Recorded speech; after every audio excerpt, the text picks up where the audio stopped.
Welcome to Morally Corrupt, a show on the Ringer reality feed. I am Rachel Lindsay. She is Callie Curry, and I feel like I haven't seen you all summer. I know. We've been traveling at opposite times. So we both have hosted this podcast, but like when the other one's not there. Yeah. And it's been like off and on. Haven't seen you. But, you know, we both have been living our best lives this summer. We really have. While I miss you, I'm not mad at it. I miss you too. And I'm not mad at it either. I wasn't even expecting the summer that I'm having. And now I'm like super low key, chill. I don't know, kind of emo, like in a space. But I am thoroughly enjoying my summer. It's gone by too fast. I cannot believe August is next week. Also can't believe some of these shows are ending. Season finale of The Valley is this week. And immediately, it's like, we just got OC. We just got Miami. Actually, we didn't. We're 7 episodes in Miami. I feel like we just started. And I'm already like, okay, so what? Okay, that's nice. But like, what's happening next? What are we getting next? I feel like fall is usually a good time. So I don't know what is next, but I feel good about it. Well, we know they're filming Southern Charm. We know Southern Hospitality just started. We know they're filming the new Vanderpump. They're filming Summer House right now. I mean, that'll come out next year. But yeah, a lot going on. I know previously on this podcast, I said that I was going to go to the Summer House. I lied. I just can't fathom going to New York and then unless I'm helicopter, which I'm terrified of helicopters. I just can't imagine sitting in a car for 3 hours on my way to the Hamptons. I just can't. So, you know, So you just won't go to the Hamptons at all because of that? I've been traveling so much that I just don't feel like it. The idea of flying across the country and then getting in a car for another 3 hours, like I would need a week in New York. It doesn't move me. Sorry. I don't feel it. I would really like to see you on Summer House, so I don't know what to tell you. You know, we'll see. We don't know. Maybe it'll happen. But as of now, I'm not feeling it. I am feeling OC in Miami, though. I mean, both are fantastic, and I have strong opinions. But I'm really trying to step into, maybe this is emo Rachel right now that I'm back into writing. I'm trying to not have as strong opinions and just discuss what it is that we're watching. I'm trying to not be so opinionated. New things, right? I'm 40 years old and I'm trying something new. So we'll see. Here we go. OC. I have strong opinions about Katie. Now, I just want to say this because I don't think we've talked about OC yet on this podcast. At least I haven't. And if you remember last season, I did not think Katie was coming back after the season. So I was immediately shocked when they announced that the entire cast was returning. It's not that I don't appreciate the drama that someone brings to the show. Like, we all know I'm not a fan of Shannon Bedore. But the level of storyline and drama and reaction that Shannon brings is unmatched. If you can't give me Vicky, then give me what Shannon's bringing. And this episode proved it. I mean, she never has a calm reaction to things. And I love it. It's fantastic TV. So I can put my personal feelings to the side and appreciate her role as a housewife. But then there's a housewife that comes every now and then that is so egregious. And it's not rooted in anything that's makes sense. It's not logical or calculated. It's just odd. Where I'm like, I don't like that. And that's how I feel about Katie. Your thoughts on Katie? Unfortunately, I agree with you, except for I don't know if it's calculated. I think that she's not very smart. It just seems like she is trying to align with everyone.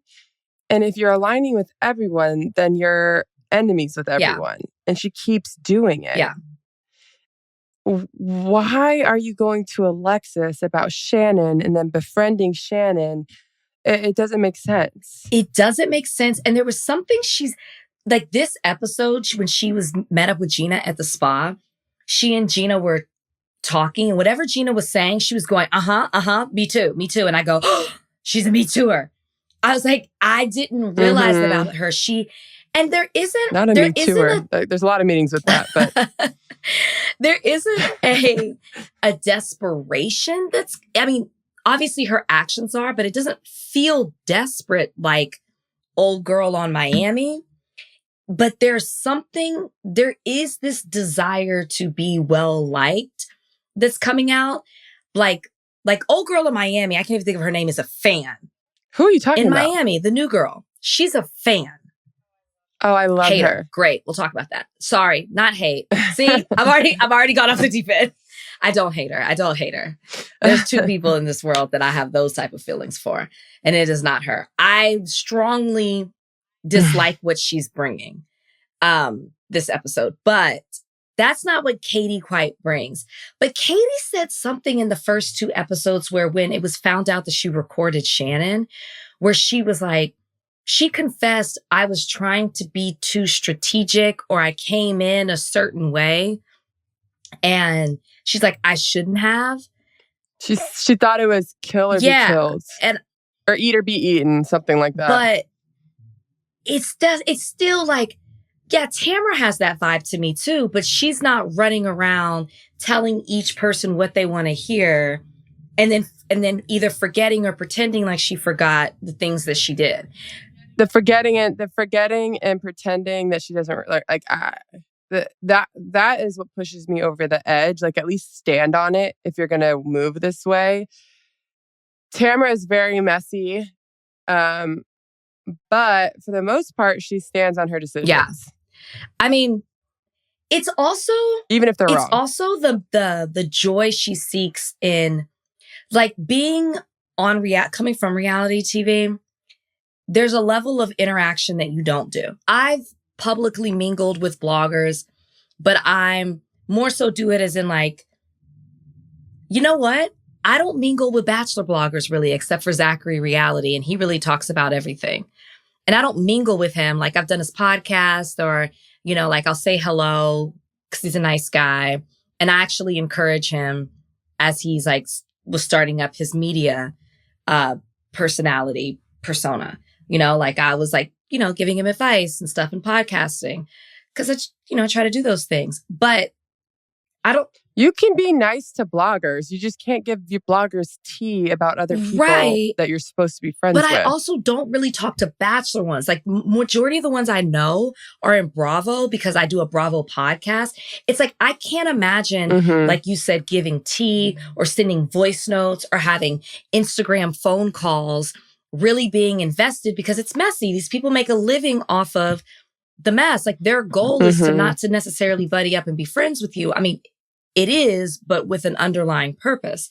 So it's just odd to me. That's when I'm like, oh, you really are caught up in the fame, the notoriety, the desire for the public perception to be in your way.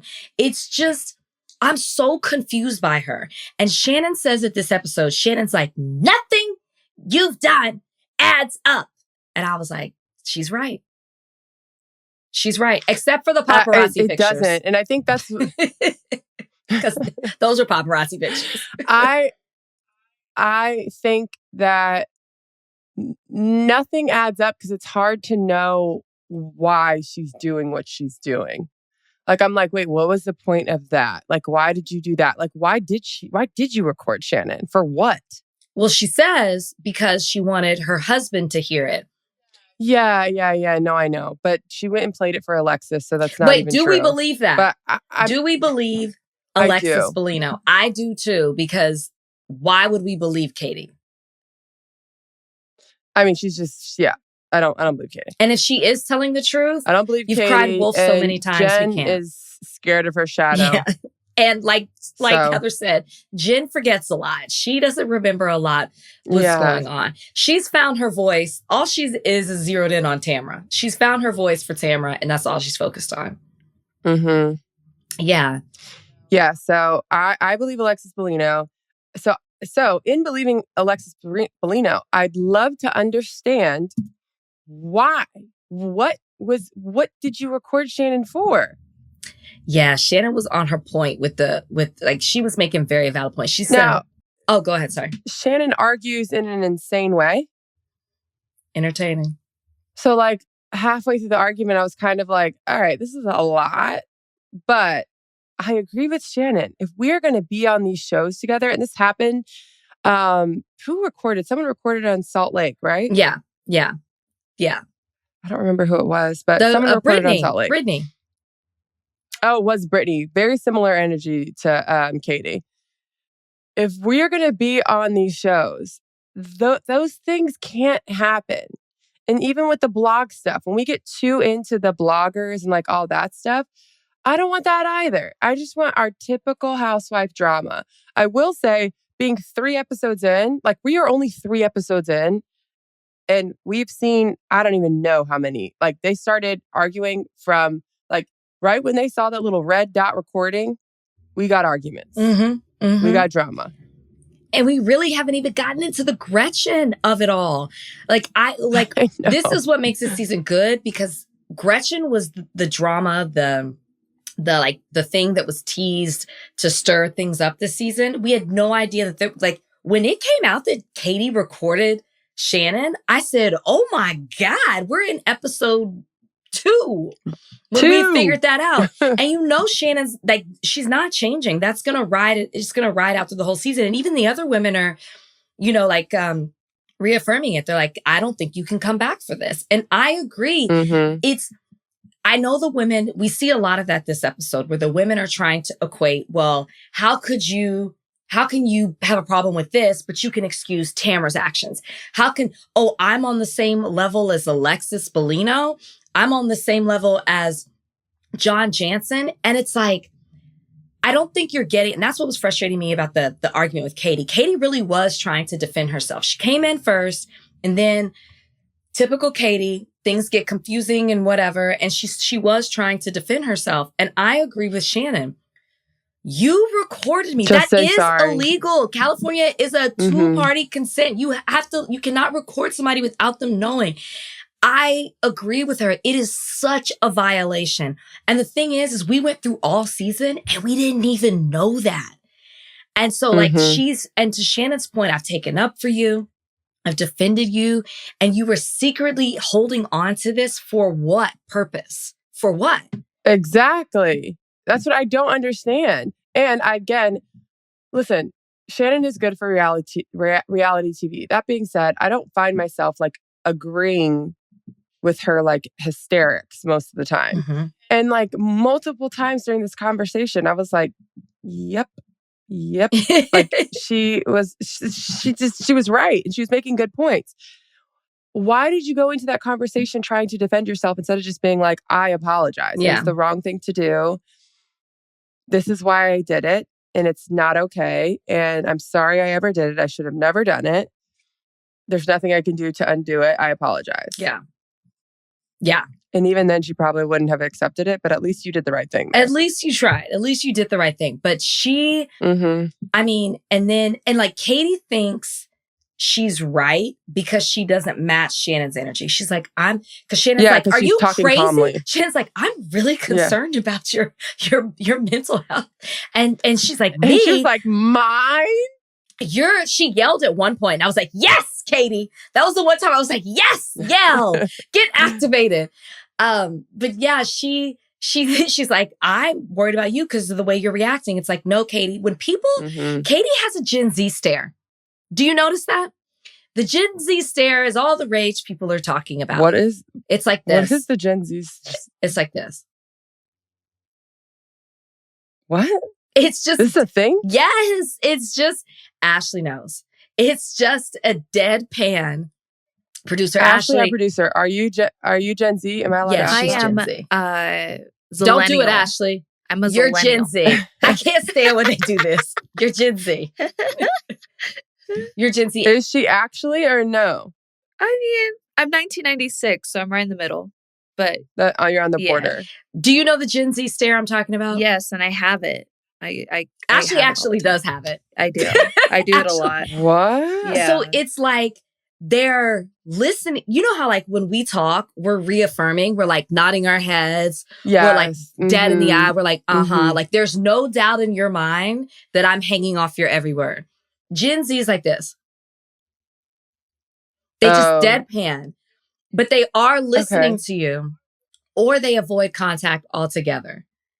And somebody pointed this out to me. I was at a lunch, birthday lunch this week, and one of the girls is a teacher, and teaches Gen Z in college. And she was saying that when she looks out as she's teaching, they all have that look on their face. So she's like super animated, really trying to bring it in. And they're just looking at her. And she thought, oh my gosh, I'm, what's happened over the last couple of years. And then she got her reviews and everyone's like, she's amazing. Love her. Really learned a lot. And then another girl said, do you think they're that way because they look at everything like they're looking at a computer screen? And I was like, yes, that is it, which is terrifying. Yes. Sorry, producer Ashleigh. It is terrifying. That's fine. No. That's fine. I had this, we're getting way off topic, but I will say, I was having this conversation yesterday with one of my friends about streaming. And I was just like, it's so crazy, how popular streaming is. And streaming is on the way up, and traditional media and how it's consumed, it seems like it's dying slowly. I know that's sad, but that's kind of how I feel. No, it is. I love scripted TV. I don't love movies. That's not true. I think I'm closer to Gen Z on the movie train. But we were just talking about how also there's all these studies that are coming out about how Gen Z are losing social cues and losing interpersonal communication, and they're losing Gen Z people have sex the least out of any generation. Oh, I feel bad for y'all. Yeah. I disagree. And it's because they are, I think this is a study. I think this is studies are showing that human on human interactions within Gen Z, every form of it is declining. And screen time is skyrocketing with Gen Z. So the Gen Z stare makes total sense to me. Now, Katie is not Gen Z. She's just not. To be clear. She does look younger than the rest of the crop, but she's not Gen But you're Z. going to watch her now and you're going to be like, I see what you're talking about. She just blank stares. And to me, that is more terrifying. And maybe I'm being biased because I'm a reactive person. Cause I'm like, are you listening?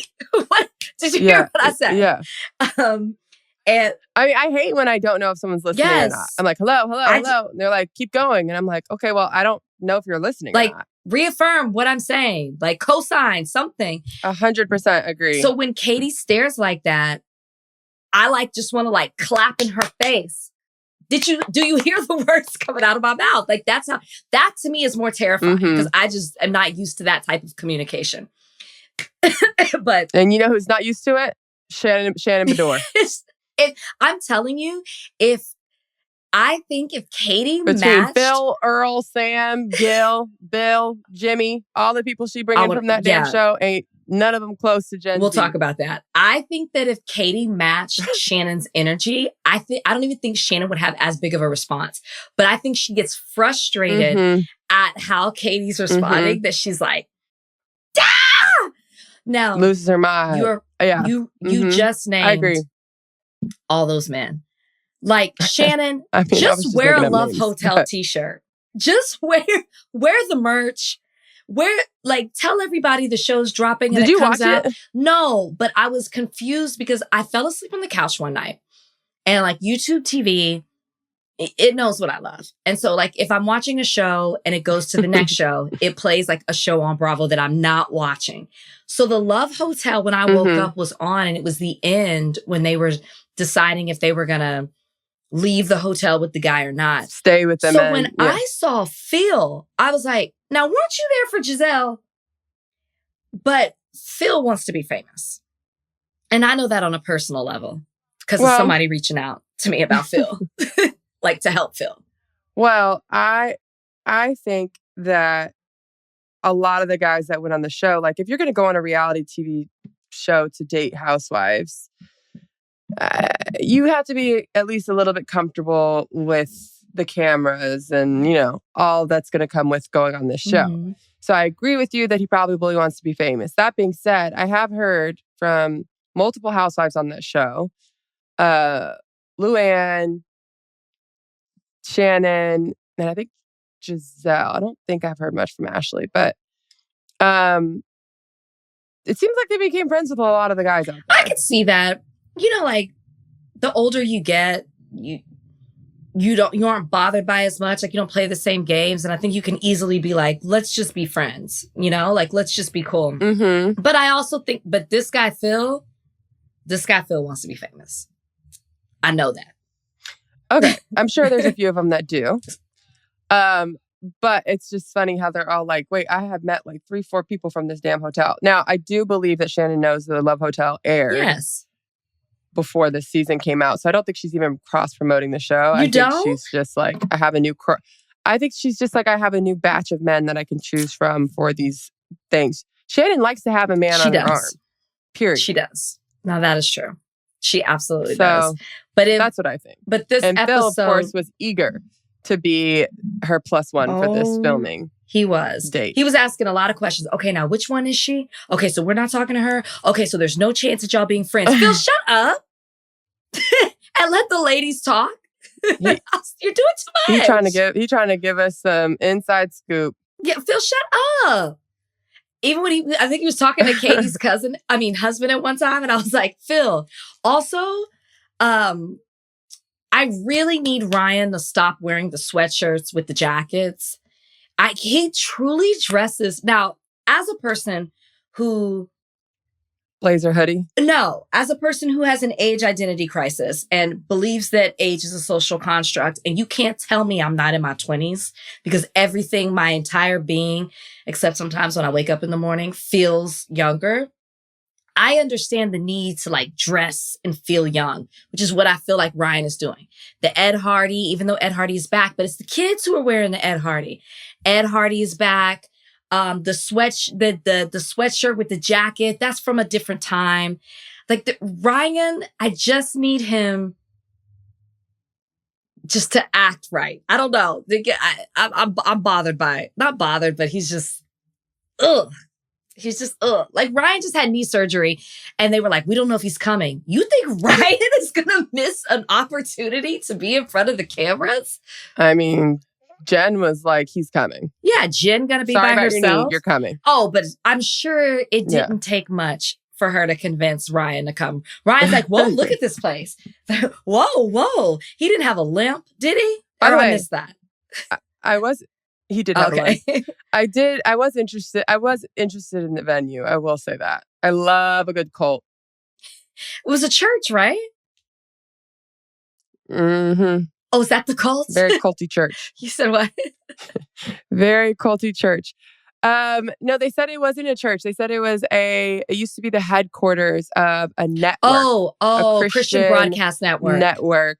That is culty. Mm-hmm. Those things are a little bit. Those things are a little culty. I used to watch them with my grandmother. Yes. And Gina was like, moving from room to room. I was like, oh, this is culty. And then they showed some things, and I was like, ooh, I need to look up this little studio, see what's been happening in there. Yeah, I was shocked that it was out there. I thought all those things were done in the South, but in LA.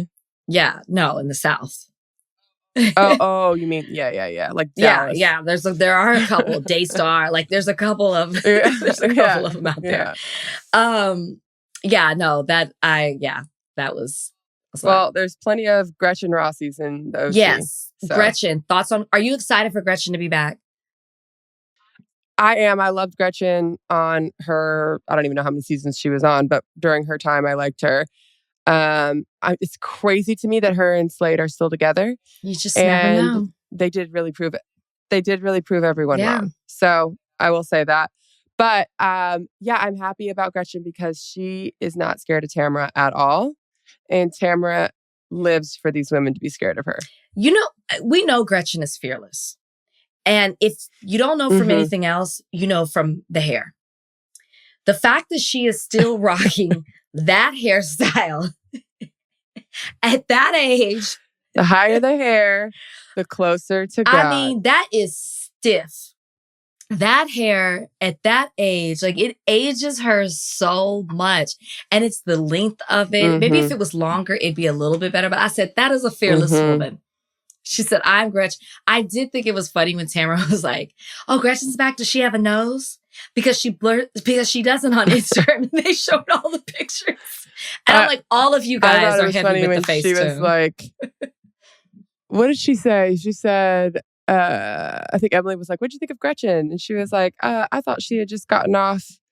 What did she call her? She compared her to like a pageant, a Southern pageant queen. I don't remember what she said, but I was laughing. Tamara's crazy, but she got some good shade. Yeah. Tamara's necessary. Tamara's working on herself. We just want to point that out. Tamara's working on herself. She says it's been a lot. Mm-hmm. I was giving her props. I was like, wow, she's... Whatever that means. I was like, wow, she's really working on herself. She's not going to come to that party. Her attorney said, stay away. And the whole time I was like, wow, Tamara really didn't come. And then we get the previews for next week. And then next week. And not only does she come, she comes with somebody that offends Gretchen. Do we know who it is? Who's her? Whoever it is, she doesn't just come, she comes with the mess. So, Tamara's Tamara. Tamara's Tamara. So that's what we love about it. Anyways, that is OC. OC is fantastic. We are 3 episodes in and it is just... I'm enjoying it so much. Miami. Now,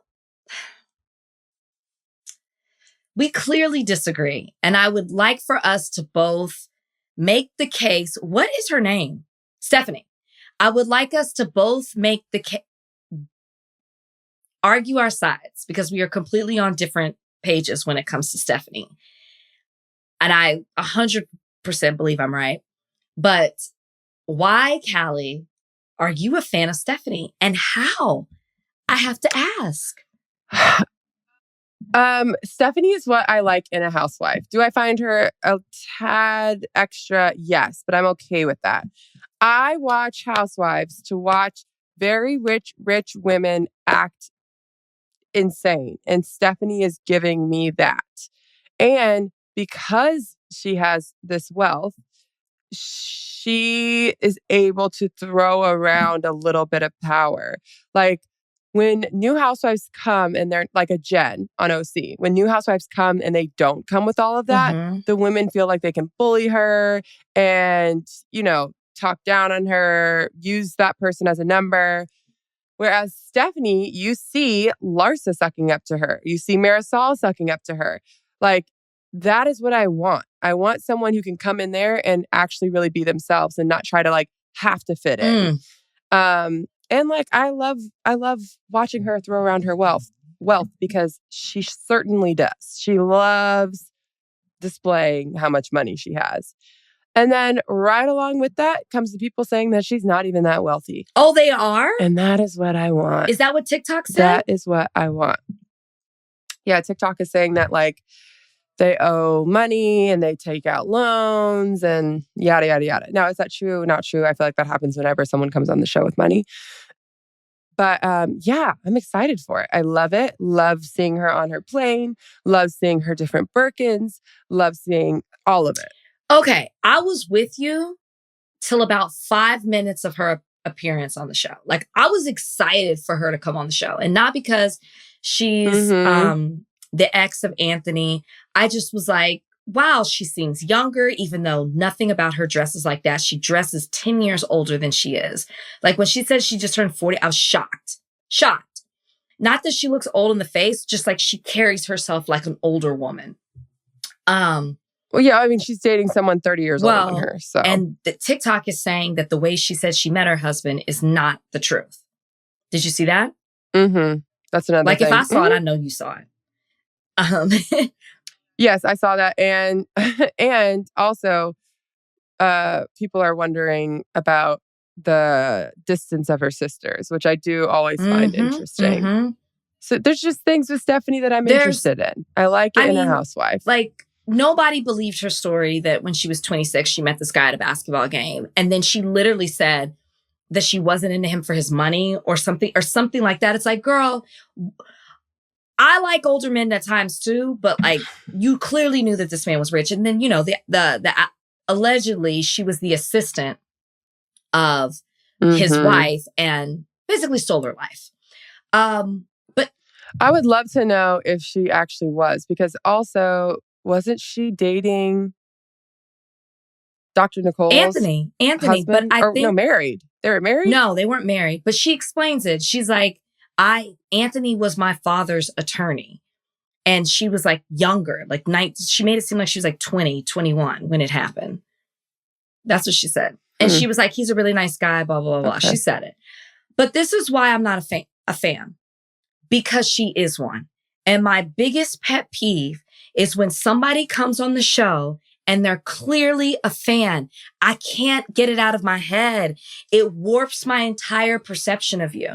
So when she first arrived on the scene, the way she was so excited to meet Julia and cozy up to Julia because her husband is a fan of Martina, I didn't like that.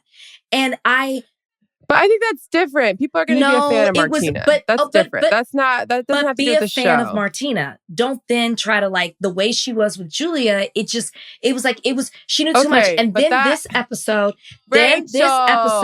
if you think that people don't cozy up to Savannah to get to LeBron, come on. I don't like it. I'm not saying people don't do it. I'm saying I don't like it. Yeah. No. I don't like that. I don't disagree. I'm saying, do you think it has to do with the show, or do you think it has to do with Martina? Because she wasn't cozying up to other people. She cozies up to She said to Marisol, she was like, allegedly they were cool, but then there was something. She knew Larsa, she knew Marisol, but then she said something, and I was like, oh, you really don't know Marisol that well. Then when she was like, this episode, where she was like, I know you like cockies, and I'm like, I don't even think Marisol, unless she said it off camera, she hadn't been talking about the cockies since that one season where it was cocky overload. So it's like, you watch this show. You're a fan of the show. I don't like that. So that's just me. I've said it multiple times on this podcast. I don't want to watch a fan on the show. It's why I could never be a part of the show. I don't disagree with that. That's when I was like, oh. I don't like watching fans of this show, but I haven't seen enough. I haven't seen enough evidence. I don't mind her throwing her wealth around. I don't mind her. And I agree with you. I think that's such a good point. Because she's wealthy, she's not afraid of the women. So one of them said, I think it was Lisa when she called Lisa out, which I loved last week. She said, Lisa was like, that's why I heard you don't have any friends. I believe that. I do think her entire personality, and granted, Lisa, of course, rubbed her the wrong way. Like Lisa coming in like, you're rich. Everybody's like, oh, you like Karamo this episode. Shout out to Karamo. Was like, you smell like money. What I do appreciate as a housewife is that, wealth is supposed to whisper. Hers is very loud. It's very nouveau riche and it's tacky. And whenever it's loud, it's tacky. She's always tacky to me. But I just don't like... I think she's just trying too hard because she's a fan. It's like she's doing the way she moves is fan behavior. And I just don't appreciate watching it. And that's it for me. Like I'm cool off Stephanie. I can't fully disagree with all of it, but I still like her on the show. And I think that this group can use a wealthy gal. Yeah. Because I certainly miss Dr. Nicole. Yeah, we love Dr. Nicole. And even watching her, I'm like, you might be wealthier than Dr. Nicole, but like you also are not Dr. Nicole at all.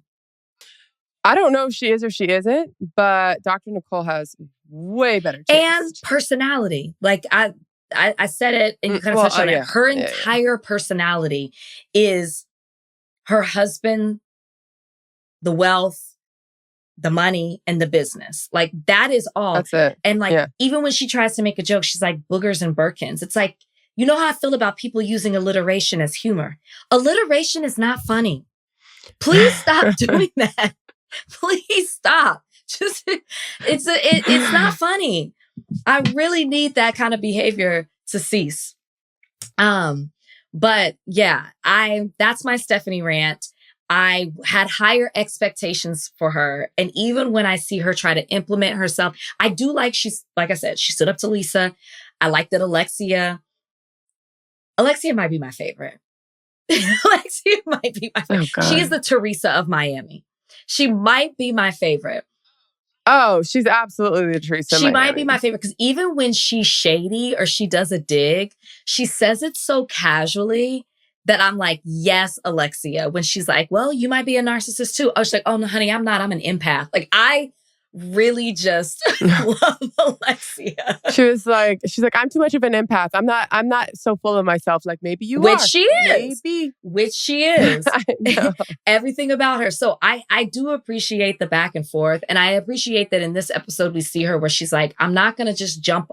I'm trying to get to know the women. I'm not going to pick sides. I'm trying to stay neutral. I appreciate all of that. But then I need her to stick with it, right? When she got into it with Lisa last week, then she comes to the party and she's like being buddy-buddy. It's like, no, like let it linger for a little bit. Yeah. Well, I guess she just changed her mind when she started putting those flags in Lisa's bowl bucket, whatever that thing was. I am so interested in your thoughts. I adore Gertie. Love Gertie. But what I saw this episode is the most wild shit. Like, we talked about Katie being illogical in OC. And the fact that Gertie really thinks that this is what had to be done and that this was the only option, I'm concerned. Well, she also was on Watch What Happens Live and doubled down on everything. Of course she did. Like, one of the questions was like, do you wish the women would have reacted differently? And she was like, yes, of course. They all ran when I did that at my event. But then when Julia threw water at me, it was totally fine. And I want to be like, Gertie, first of all, let me say this. Gertie is in the right.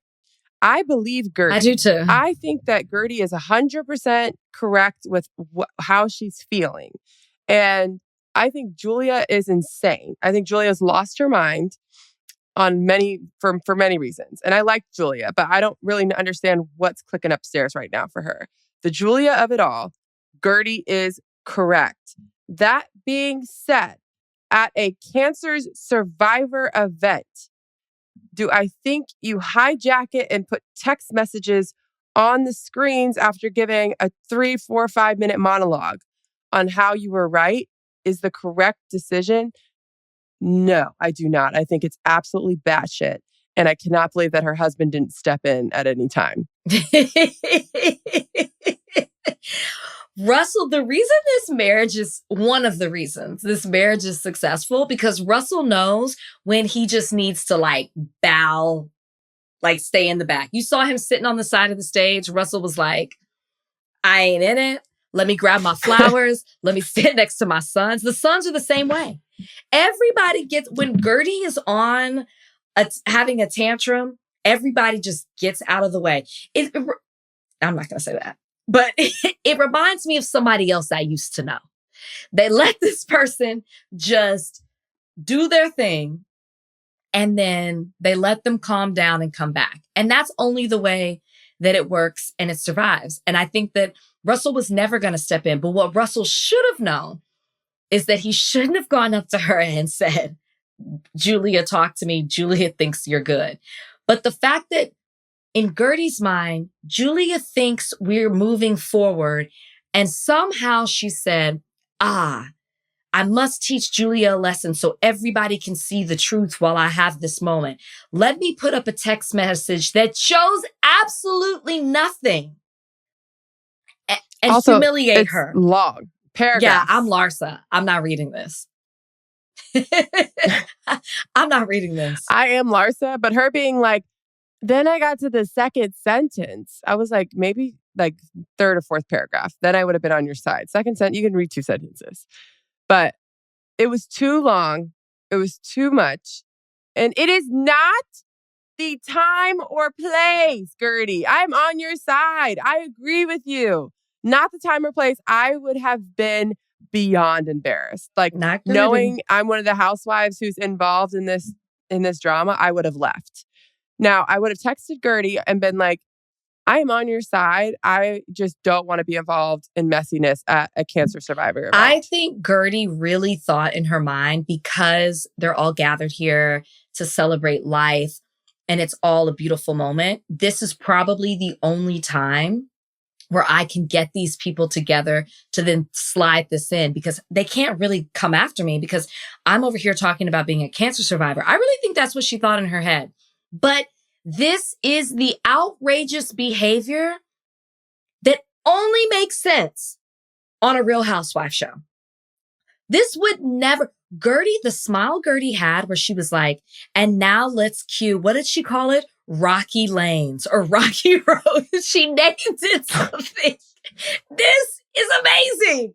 When I really thought this was going to go the same way that the event where Karamo got honored as an activist went. It was all peaceful. It was beautiful. They took Karamo's words, they rewound it, and they were like 3 days later. And surely I thought, okay, it won't be that bad. To bring people to celebrate life and say cherish every moment and to appreciate and be in the present, and then for you to be petty, only at a Housewife event. Only. Literally only at a Housewife and I love event. That's what I'm I saying. don't agree with her. She is so wrong. But my God, if I did not enjoy watching this. This is Salt Lake City behavior. Now, Miami's up there and they do their own thing, but like this is the kind of stuff I would see on Salt Lake City. It's just, I couldn't have written this out in a script. That's how wild it is. Amazing. You couldn't have written it out in a script. Actually, you could have. I think there's more of a chance of writing this out in a script and people doing it because it's what's in the script than people agreeing to do this in real life in this moment. Yeah. All that being said, I still do agree with Gertie. Oh no, I agree with Gertie. We talk about Jen and OC messing up stuff. Julia absolutely messes stuff up. She says things wrong. She messes it up. I 100% believe Gertie, but the odds were in your favor. This woman threw water in your face. Yes, people didn't leave the party, but nobody agreed with that behavior. And I was applauding Gertie. I was like, wow, she really held her own there. She really was like, remained calm, cool, and collected. Wow. Like she really is kind of a new person. Like she said on stage before she brought herself back, to what she used to be, or I guess who she's always been. It's like, wow, look at Gertie. No, the entire time Gertie was plotting. I know we saw her make the decision 30 minutes before she went on stage, but Gertie always knew, I'm going to get my lick back. But this was not the way to do it. Now people are going to be talking about you. It wasn't the time. It wasn't, but... It was not the time. But hopefully, as we move forward, we are able to talk about the actual contents of what she was saying and get to a place. Also, someone who was on the cruise with them also validated Gertie's story. It wasn't a housewife? It was. Or someone on Bravo.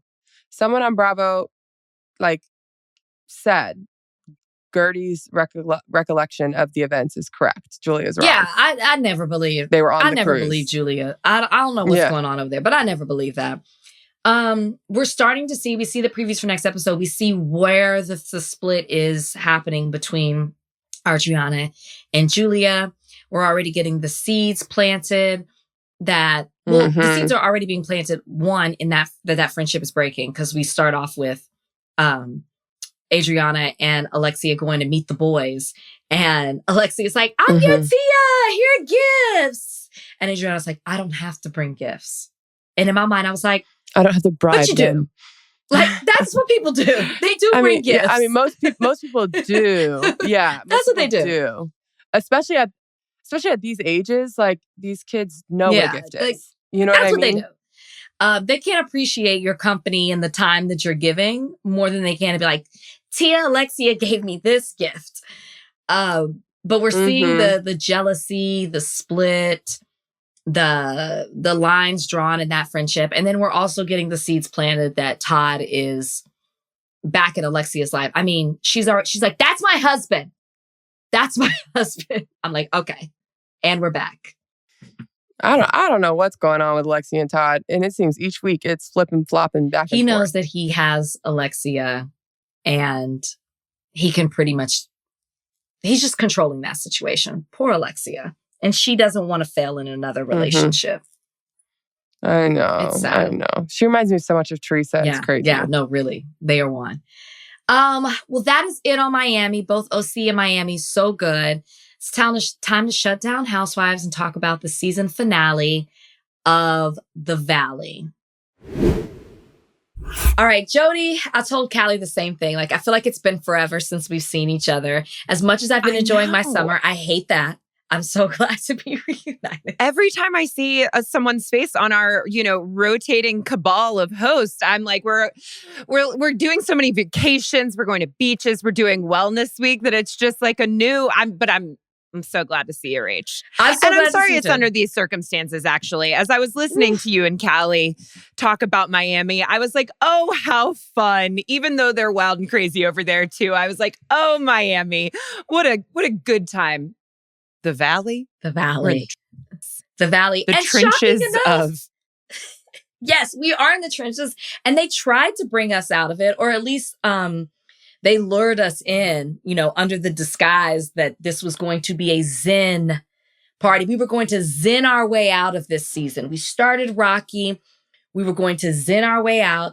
And crazy enough, Jodi, not that anybody is Zen, but if there is a scale of Zen, as compared to where we started this season to where we are now, Jesse is one of the most Zen. It could be a facade, but as we're watching it, Jesse is one of the least problematic on the show. What is happening? What is happening? Rachel, I came in here prepared to not overdo it on Jesse. In the past, when I have bought into his shtick, you've told me, Jodi, don't fall for it. But my goodness, if I wasn't moved by that conversation between he and Michelle, where he said, it was not your fault. It was our fault. I take ownership for the ways in which I put pressure on this marriage that led to our divorce. I was a little bit aware that she has said she doesn't ever seem to buy his tears. They seem to absolutely infuriate her. But she maybe seemed to buy this. She did. Shed a few on her own. And what did he say? Like, maybe if you can chip away a little resentment and I can chip away a little irrationality, then we can get somewhere. Yeah, I agree. Full agree. Like, those are their issues. And that he was willing to just be like, I am an irrational person. Was good. My first thought when he said that was, my God, maybe that coach is working for him. That's too far, Rachel. That is a step too far. Not that life coach. Wrong about Not that Scott. No, because we are right about Scott. Let's go back to Scott making Jesse scream. And he was like, you'll either cry or, what did he say? Laugh? What was it? You'll cry or something. And whatever it was, Jesse did neither one of those. And I was like, okay. He saved his tears. I mean, yes, that is a real therapy practice. Like, hit a pillow, scream into the void. I'm sure that there are some things that they are doing in those sessions that are helpful. I feel confident there are a lot of other things they're doing that are not helpful. But for sure, Jesse got somewhere. What I think it is like he has been driven so to the brink by being what I feel like we are receiving from the previews and from other things that people are saying on the streets, so absolutely broke that he is really at the edge. Like, when he was like, I hand this over to you. I'm so tired. I mean, he's really just being like, I'm too tired to be a dick anymore. Yeah. Which makes me wonder, how do we tire Jax out? Like, we used to have a Cocker Spaniel that would get out of the house and he was so fast, you couldn't catch him. So we would drive the car around the neighborhood so that he would chase the car until he would wear out enough that we could catch him. That's what I feel has happened to Jesse. I think that Jax is a dog of a different breed. Yeah, no, there's I really don't know how else to say this other than there's something demonic within Jax. Like, there's also evil. We're speaking about it openly now on the show. There's too much cocaine in his system to wear him out. Yeah, there's an evil. They're like, evil dies hard. Or like, evil won't die, whatever the saying is. Like, we're currently watching that in real time from, the leader of our country. But like not that I'm wishing death upon him, I'm just saying like, he just keeps going and going. It dies hard. Like it's almost like it fuels something else in you. There's an evilness in Jax where you're right. You can't just send him running around ragged and he'll eventually wear out. It almost as if it fuels him and gives him even more. Which like a typical person cannot understand. Right. Like we've seen, like Britney has talked about that she thought that she could change him. She thought she could help him because Britney is kind of, box of rocks as she can be. She has human empathy, like she is coming at life from a different point of view than he is. And it has not served her well. No. It absolutely has not. And better late than never for sure, because she will she'll go through hard times and it'll be a roller coaster for sure, but she will fly because the burden, the baggage, the weight of Jax it's like there literally is no light at the end of the tunnel. There literally is no hope as I watch every scene that has Jax in it, whether he's talking to a friend, friends, or Britney herself, or talking to himself by himself in the room. There's literally no hope for him. He's always talking to himself. No one is listening. Yeah. When they're at, one of these classic The Valley men's summits on his nasty roof, and he's like screaming about Danny, like preach, like you can't preach what you're saying until you've righted all your wrong. He's literally preaching. Yeah. 10 days out of fake rehab, like in the midst of the darkest time in his life, and still thinking that he has any room to be telling someone else how they should live their life, the kinds of like, the way they should be fixing things and healing things. He can't hear himself, and I don't know how the other people listen to him. I know. We now know that he's not coming back. We also know now that Michelle and, what's her man's name? Doesn't even matter anymore. Aaron, I was going to say Adam, are no longer together, which, wow. I feel a little relieved. I didn't think that was for the best, those two. And when it was sort of obviously sweet to see them all with Lala's little precious baby. But when Michelle was like, I thought I'd be one and done, but Aaron wants one. I was just like, take a beat. Just take a beat.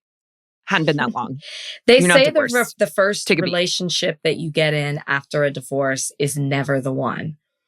And they jumped in pretty quick. I just hate, and I guess this is why I wanted it to work, because she had already brought the daughter in. She had already fantasized about what life would look like with his yard and the dogs, and the daughter was involved and he was kind of involved in making decisions. And she's so young, and that age, it's like I'm just afraid of thankfully Jesse really is a good dad and is involved in her life. But, I just get concerned of like what her perception of men will be like, because that age is just so crucial.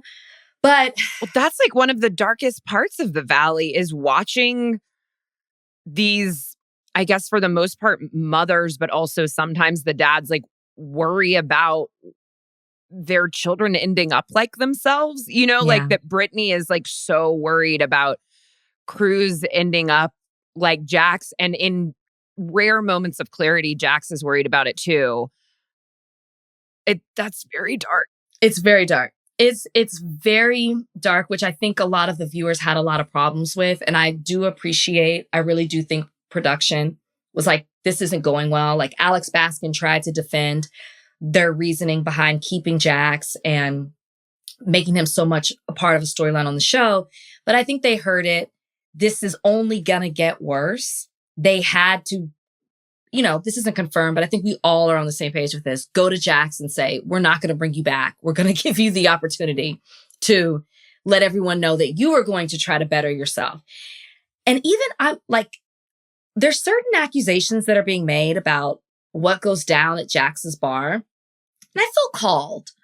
I feel called as a person who lives in the Valley, who, you know, it's a sports kind of bar. I gather with my girlfriends sometimes. I feel called to do a little research, not for myself, on behalf of Morally Corrupt, to just be a fly on the wall. Like, maybe see what if some of the accusations are true. Like, what's going down? Is Jax there? Like, maybe I'll set up this afternoon and just... Oh, it's not afternoon, Rachel. First of all, I'm thrilled to hear you say you're willing to do your journalism. I am. But you've got to go like post midnight. You've got to go when people are already blackout, aren't going to notice you there. You need to wear a hat. Because that's when things are apparently going down when the cameras are down, when it's late at night, that's when Danny starts touching butts. That's when Jax is almost getting hit by cars. That's when Zach is like, everyone is getting kicked out of this bar all the time. I'm worried for you and your friends. Well, bring back up. If Charlize Theron can go with her group of friends, I can do it as well. Sounds like Jax was there. You know, Jax watched that and was like, he probably was like in her DMs. I don't even know if she's on social media, but was like, come back, drinks on us. She's like, no. But he probably accidentally DM'd her from the burner account. He has Frank Drummond. Wait, does he have I missed this? He has a burner account? Yes, there was an episode where Britney was making fun of him or exposing that like he has a burner account where he'll do like supportive comments for Jax. And she said, at least it used to be named Frank, I think Drummond Frank something. And then there's like a preview of the reunion of Andy saying, well, was that Frank Drummond? And Jax being like, what? Like he either really doesn't know or is pretending that that's not real. We've been watching Jax pretend for over a decade. He's pretending. And I did hear Andy say that. And I was like, what is he talking about? Okay, so I missed that. I will say, when we get to the Zen party, I saw one of the most, maybe a top 3, because I don't want to say number 1, because I'm sure I'm forgetting about something else. A top 3 editing situation that I've never seen anything like it on television. And it was brilliant. And maybe I never will, because you just don't have characters that all are of the same cast like this on a show. But when Jasmine, I believe, is narrating, and she's talking about how she thought how zen this party was going to be, and then she starts pointing out all the arguments that are happening, and they divide the screen into quadrants and or a quadrant. Is that right? Whatever. Okay. Yeah. I've been doing this all week. It was actually like 6s. Was it 6? It was like 6. It was more than 4. Okay. I've been doing this all week where I'm like, what did I say? What? All week I've been like this. Okay, 6 screens, and points out all the different arguments. And then they divide the screen, and then they show it. What's happening. And then they freeze and they show. I said, this is brilliant television. Brilliant. I don't know if I've ever seen anything that was so great. And these are the things that make us keep coming back to these shows. The Bravo editors are next level. It's perfect for a finale, and especially a finale where we know that a main character in Jax, who's been fueling storylines for a decade, isn't going to be there next season, is like, we don't need him. There's so much shit going down in this cast. We can't even focus on it all. There's some, like, what it made me realize is just everyone in this part, like Sheena was in one of them, and I don't want Sheena back, but there was so much happening. People were arguing about Jenna. I mean, Zach's flying off the absolute rails. Zach? It was just like, we finally saw, what do they call Danny? Dark Side Dan. Like, we've heard about not Zen Zach. Like, we've heard about him saying crazy shit. We hadn't, to this point, I think, really seen him act like that. And I don't even think he was at his worst. I think he was careening toward. I mean, he was clearly lit. And I mean, we all know he was illogical in what he was saying, but it was like, there was no rhyme or reason. Nobody could get to him except his boyfriend, who said some very comforting words. And I was like, oh man. That he did not deserve. When Zach was like, I have nobody, like, next to his boyfriend who's like moving to a different country for him and is like, I would be so mad. I understand the frustration of you wanting, Let me say this. I am not a friend who, if I have an issue with somebody, that I then expect that friend, I'm like, well, I got an issue with her. You cannot be friends with her. I've never done that. I've always kind of been like, you'll eventually see what I see. You'll understand, and I'll let you figure it out on your own time. And I don't like when friends police my friendships and say, you can't be friends with her. But Zach doesn't have that in him. And to be honest, most people don't. I have a lot of friends who are like, well, why are you talking to her? I told you how that person is. I understand the sentiment. I don't agree with it and I don't live by it. I do not like Janet as well. I don't agree with the way that she moves. I'm on Zach's side and Kristen's side that I do believe she moves in a very calculated and sneaky way. I do also believe she's a fan. And as I was saying earlier, do not like fans that come on these shows. I would never, as a fan, do that because I understand boundaries in my place. But Zach and the way that he, I feel bad for Britney, the way they go off. Britney's right. Janet's been a friend to me, so I'm going to be a friend to her. That is how it should be. You will eventually be burned, but it might take a while for it to happen, or it may never happen because Janet doesn't have any other friends in the group. The thing is, though, that Janet is so directly attacking Britney's other friends. I do feel like Britney could be standing up to Janet as a friend more. She could be speaking reason to her. That's true. But Britney's just not that bright, you know? I mean, she's got a lot going for her that are not like nuanced emotional IQ. That not really that Zach has that either. I mean, it is wild listening to Zach scream. Didn't he say to Britney, like, she wants to wear you like a coat or like something like that? She wants to skin you and wear you. He basically called her a serial killer. But like, that's the vibe that Zach is giving when he is screaming at Britney. Like, that is like, you want to skin Britney and wear her. Everybody wants to wear Britney like a coat because what an existence it must be to just walk around in those braids. But actually, maybe, I don't know. This is the part about the Valley is excluding Jax, it's hard to pinpoint like exactly who the problem is. They're all a problem. They are, but the Janet of it is, and I almost understand. I do not agree with Zach's reaction, but I talked a little bit about this on OC. So Britney she said this on Watch What Happens Live. She's a pleaser. And so, and non-confrontational. And it makes sense because she dealt with Jax for so many years. And I think one of the cruelest things that Zach says when he's yelling at her is this going to be like Jax? I'm paraphrasing here, but he was like, oh, are you going to do it like Jax? And I was like, wow, you cannot weaponize the Jax situation to manipulate her to also leave Janet alone. That's a bad friend. But I think what irritates Zach as well, aside from Britney, and this is happening on OC with Katie and Shannon having this blow up. Shannon is having this huge reaction to an issue. And Katie was giving her a blank stare, like the Gen Z stare. If I am upset, and this is me now, because I'm a reactive person. If I am upset and I'm very emotional and passionate about this, and I look over at you and you're giving me nothing, it makes my blood boil. I'm like, I need you to match. You're not prepared to chisel off a little irrationality in that moment. No, I am not. And I think that's what happened because Janet is cold when Zach or Kristen are flying off. And I know she's doing it. And I do think it's her being with Katie. I think Katie's different. With Janet, I think it is a strategy. And it sends Kristen and Zach off, and I get it.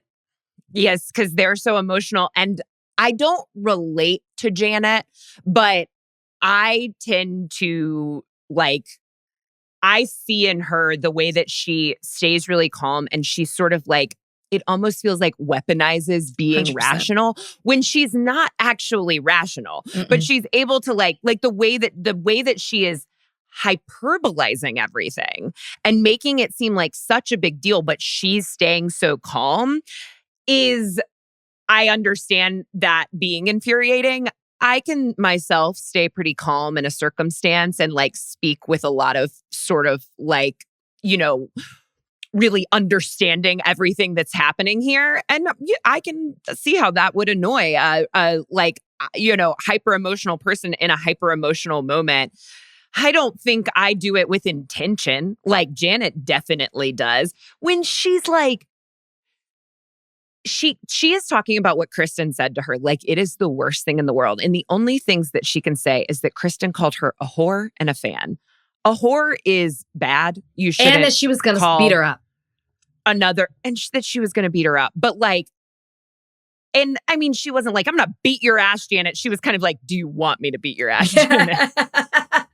And Janet sure was acting like she did at the time. But like what Kristen says in classic Kristen form is like, Janet, obviously you're not a whore. That's not even like a real accusation. I was just saying shit. She was like, that's what Zach and Kristen always say is like, I just say shit. And there is kind of a level to that. There's a little bit of a level of like, if you've benefited from these friends, like Kristen and Janet used to be close. If you've kind of enjoyed and benefited from the way that Kristen flies off the handle and just calls people whores, then you do a little bit have to take it with a grain of salt when it's turned against you, I think. Yeah. But she's clearly really mad about the fan thing. And that's a real accusation. But the worst thing you can do in that moment is act like that's a really bad accusation. Because then it just confirms even more that you are a fan. Yeah, no, absolutely. And I love that they're going to get into that at the reunion. Janet comes across like everybody is beneath her. And she's smarter than him. Like even when she was in the episode where she uses the word sexual assault and she's like, I am sorry if the legal term offends you. Janet, you are married to a lawyer. And I'm pretty sure he doesn't even do criminal law. It's so hard to be the wife of a lawyer sometime. I'm pretty sure he doesn't even do criminal law. Like, relax. I don't want to confirm that, but I think he works in corporate. But Janet, it's that pompous attitude with, I hear you. You are beneath me. I am smarter than you. I am better than you. I have more composure than you. I'm not stooping down to your level. And it's like, sometimes I'm like, Janet, why are you on this show? Because of the way she acts. But then I'm like, oh, you're a fan. And because she's always walking away from arguments. Like, you're on a reality show. You've got to stick around. You can't leave because you're above it. That's why I've really, as much as you can enjoy conflict, I've enjoyed when she goes up against Nia because she can't really put Nia beneath her. Like Nia, even if it's not normally good for reality TV, the way that Nia kind of floats above it, is it also able to stay calm? Yeah. Is sort of like morally superior to a lot of these people, like we never see her get overly intoxicated. We never see her fly off the handle and say something she shouldn't. When Janet comes up against that, she doesn't know what to do.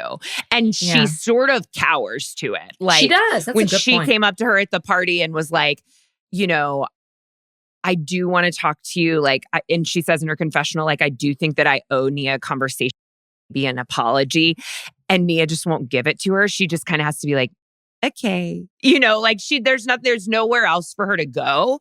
Nia is this strange, like, just sort of trump card to a lot of and when Jax is going off on Danny and Nia Nia's just like, I almost ran you over with my car because you were drunk in the middle of the road. What do you do with that? Yeah. No, it's because Nia, when she talks, she doesn't have a flippant attitude about it.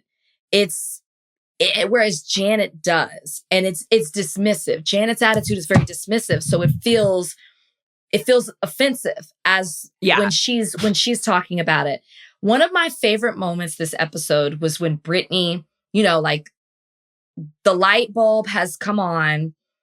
She's no longer head in a cloud. The bubble has burst, whatever saying you want to use. And when she's like, I look at Jax and he's greasy and something else she says greasy and something else. And I was like, yeah, we've been noticing that. Welcome to the other side of it.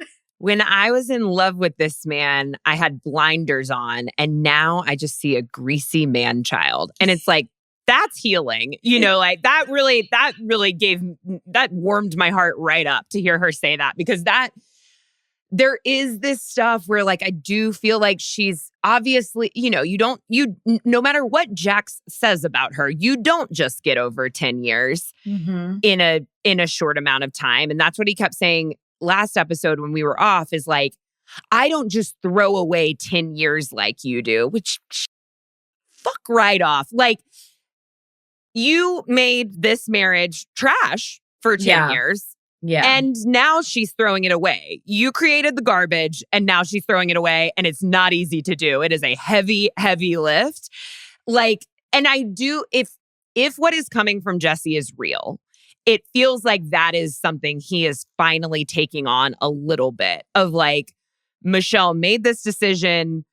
Michelle, did these things to make my life hard. This divorce is ruining me. Like, all these kind of like wham things. But like, but I did really participate in the ruin of this. And in Jax's case, pretty much purely ruined it. No, 100%. And and I think that was a very relatable moment, because we've all been in those relationships where you're just so enamored with the person that you're with. And then the moment that you break up, you're like, ew, what was I? Because you see their spirit, and their spirit, it's really true. Their spirit is greasy.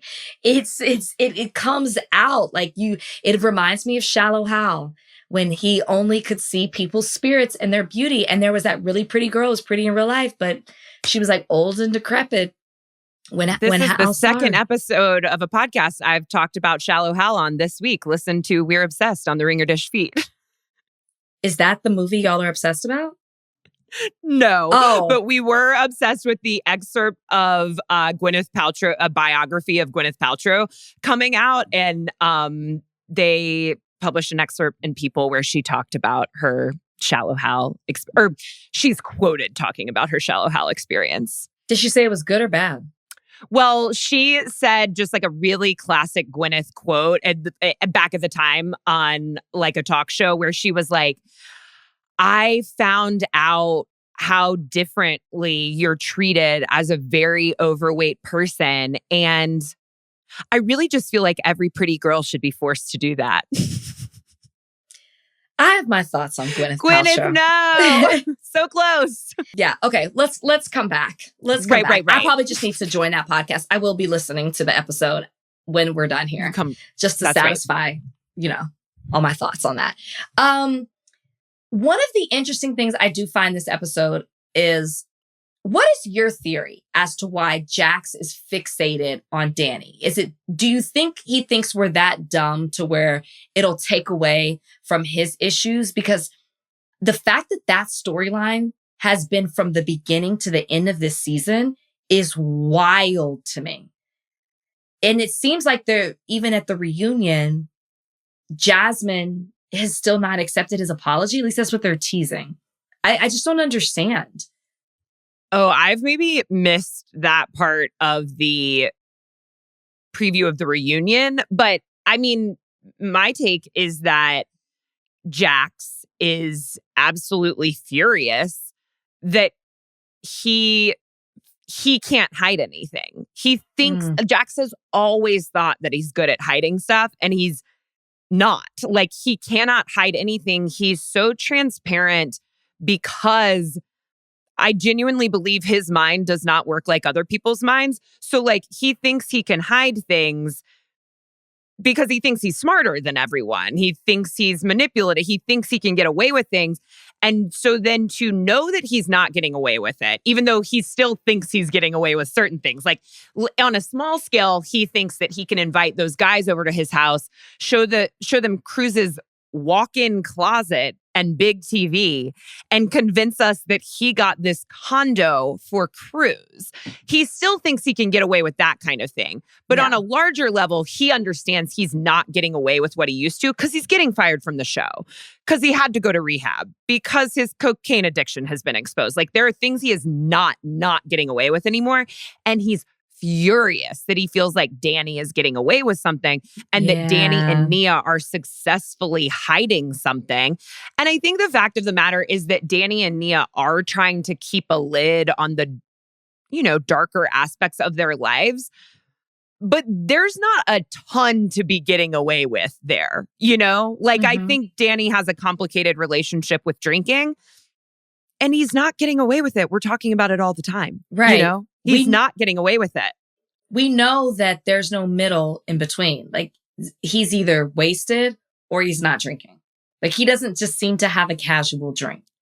The best answer for your original question, I unfortunately think Jesse said. He said, I don't know if Jax is so concerned with Danny's drinking or concerned with the fact that everyone thinks his world is perfect. He has this real chip on his shoulder that no one knows about Dark Side Danny, and he needs to expose it, but I don't understand why. And he does. He has a chip on his shoulder. Like it's his job. What a terrible Jax, person. Get a job. Get a job that pays. Here's an idea. Get a job. That's not your job. What an awful human being to where you're like, let me not work and fix myself. I'm mad that they can't be, talked about in the same manner as me. Or I want the audience to see that he's messed up too. Like he's like, Jesse, they already know about you. They got you. They know what kind of person you are. So now let me get to Danny. And I'm sure next would have been Jason. The fact that he compares Danny to serial killers is, again, there's an evil spirit there. There's an evilness. I don't actually think that drinking was a big problem for those guys, much like you're explaining about yourself. And Britney even says, I think Jax is much closer to these guys that he's listing than Danny is. Yeah. Their problem wasn't drugs and alcohol. Their problem was in their brain chemistry. So, and also you mentioned Jesse. I think Jax, box of rocks as he is, knows not to challenge Jesse like that. Jesse's maybe so. dark-sided sober. I think he could handle Jax just fine. Danny is not he's not like them, and that doesn't mean that he's good. I'm not saying that's a moral good. He has his own things to deal with, but Jax targets weak people who don't know how to deal with him. Yeah. It's part of his MO. And that was the only time I felt kind of frustrated with Nia is that Danny actually was sober at this event. And when Jax is coming for him, Danny starts to get worked up, but it's not drunk worked up. Right. And sober worked up Danny was operating on a level I was interested in. And Nia was like, you just said that on camera. And he was like, I know, we're on a TV show. I wanted to say he sleeps with the staff on camera. Does Nia want to How be dare here? he come for me? And he said, Britney knows too.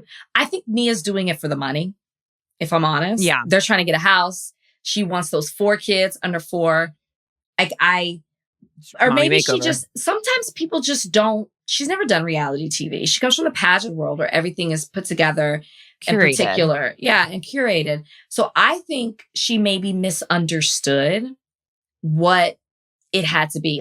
I'll show my life and we go to church and we have these kids and, we're busting at the seams and I have this life of homelessness and this history of it and, blah, blah, blah, blah, blah. I really think she thought, I can share who I am and my faith. And I do.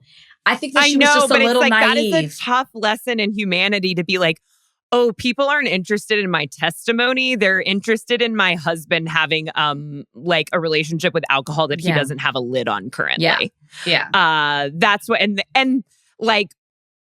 they're not interested in, your housing journey. It's just this. And she doesn't even when he talks, he's talks about their sex. It's that's not even outside of your faith. You're married. You should be showing that as a married couple, we have an active sex life. Not should be, but that's not a problem to show that. She really is. But it's real. Private. It's that is reality TV. It is real. That's what people are searching for in these shows is glimpses of reality in between all of the kind of like wild, unbelievable stuff and the editing and the fun and the funny is like when you get glimpses of reality, that is really exciting. And there's nothing about, I was going to say there's nothing about Nia that suggests she'll ever give us that except when she's pushed. When she's pushed, she gives us a little something. And I was seeing Danny, because Danny always seems much more false to me than Nia. The way that, you know, his sort of like good guy shtick is, and he's an actor, you know, that always seems sort of false. When he was turning up, in this case, when he's sober, I was I was interested in his anger, which is not something I say about men a lot. Fair. So I was like, let him go. Very fair. But then also like the absolute hypocrisy of Jax being like, you know, you got a real drinking problem, man. You're a real problem. And then he is even more infuriated that he's not drinking. Yeah. Like that he's drinking water at the event. And he's like, oh yeah, with your water drinking bullshit. It's like, well, what can he do to make you happy? I know. He's really upset that it's not happening the way that he wants. And I'm sure he's paying attention to the entire audience reaction as we're watching it back. And even more just like so upset that the audience doesn't get it. It's, I hope that with Jax gone, we do get a little bit more. I mean, they'll have a baby at this point. Somebody said maybe they've actually moved now. So I don't know, but we know this is the end of the season. Final thoughts as we move into the reunion. We're getting a 3-part, but we didn't get one last year, which thank you. We need that. But final thoughts. I'll tell you mine. It's that Jax is gone. To your point, we are totally fine with the cast that we have. I personally believe that Scheana and Lala filmed way more than was shown, but the cast is so strong by itself, we didn't need them. Even with Scheana, we keep getting flashbacks. So you know they filmed a lot, but it's solid as it is. We don't need the additions. And what highlighted that even more to me in this last episode, even Tom, I think Tom filmed thinking he was going to be a part of it. Which kind of sucks because now Jax is living next door and Jax isn't a part of the show. And Tom probably was like, oh, Jax is next door. I'll be a part of the show. It's not happening. But what stood out to me is in this last episode, one of the last scenes, they pan the camera over to Brock, who's been there the entire time. And they give him one line. And he's like, yeah, I think it's time. I cannot do the accent, but I'm going to try. Do it. Yeah, I think it's time for me to go grab my wife's purse and head out.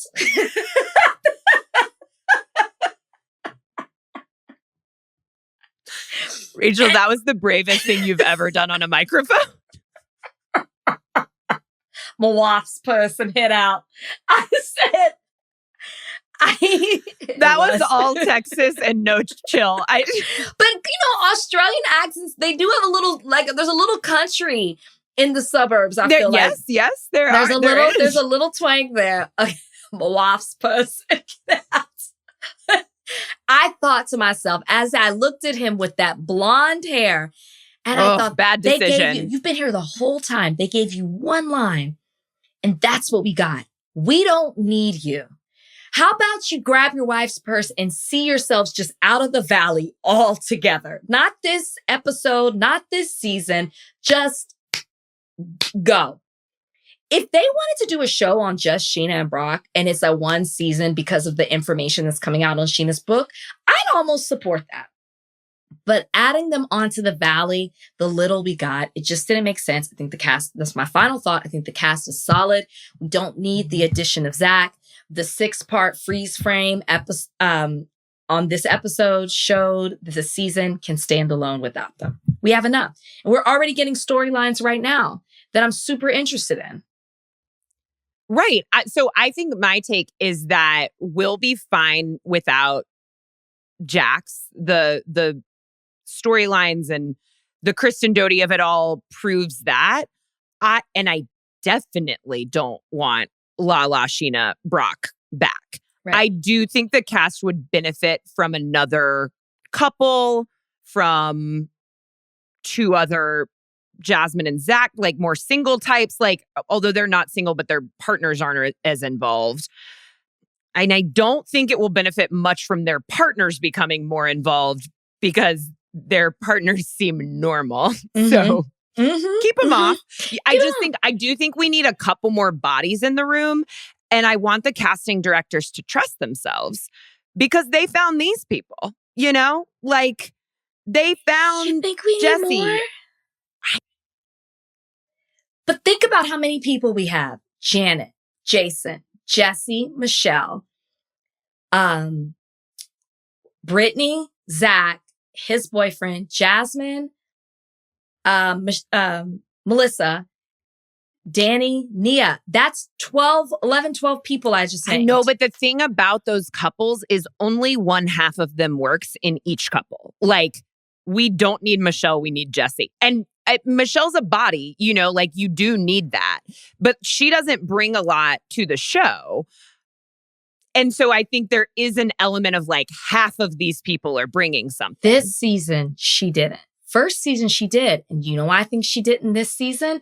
Because of Aaron. She didn't want to scare Aaron off. She wanted to show like, I'm above it. And Aaron did seem scared. Yeah. At all times. All times. And now So that scared. Aaron is gone, I think we'll get a lot of Michelle, like the emotion. Maybe she'll be more honest about it. We might even see Jesse try to console her. And you know there's going to be some tease of next season where Jesse says something like, do you think we should try again? Do you think we should, you know, or a door closed where he's like, it's like something like, can I stay the night? You know, we're going to get something along those lines. Or who knows, maybe Jesse has a girlfriend. I think we got a lot from Michelle the first season. I think she played it down because of Aaron this season.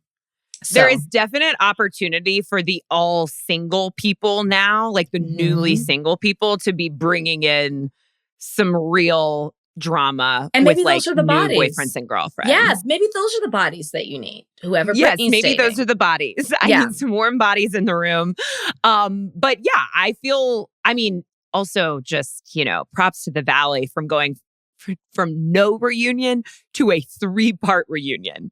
We like, deserved it last time.